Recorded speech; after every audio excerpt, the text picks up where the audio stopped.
When a prospect asks you early in the sales conversation, hey, how much is this going to cost me? Here's what you really have to say so you don't lose the sale immediately. Now, most salespeople, they're going to say something like, well, we have option A and it costs this much. We have option B, which costs this much. And we have option C, which costs this much. Now, the prospect is almost always going to say, well, that's out of our budget, but thanks anyway. Now, why does this happen? Because the prospect doesn't yet know what the outcome or results are going to be. They're just not visualizing how this is going to solve their problems and get them the results they desire.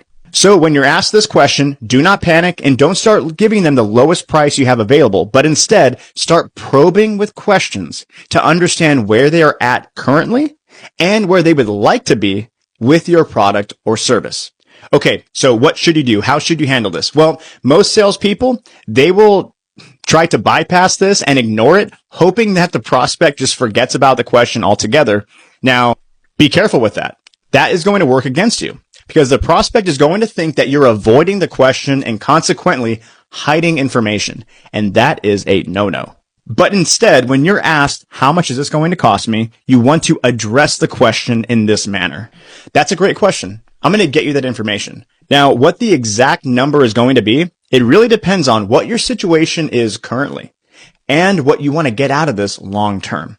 Now, once I understand all those details, I can go over all the different options that we have for our clients. Now, would that help you if I did that for you? 99% of people will say yes. So why are we handling it this way?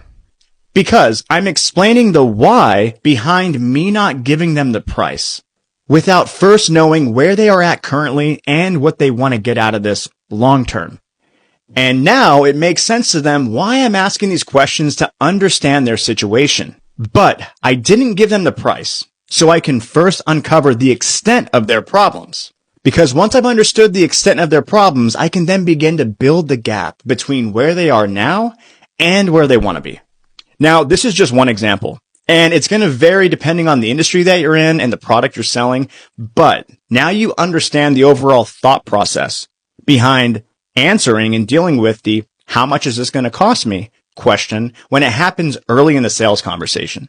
Now, if you found this video helpful, do me a favor, like the video and follow the Clever Closers channel because we're putting out content weekly for people just like you who want to take their sales game to the next level and beyond. Thank you guys for watching. My name is Greg. This is Clever Closers, and until next time, I will catch you guys on the next one.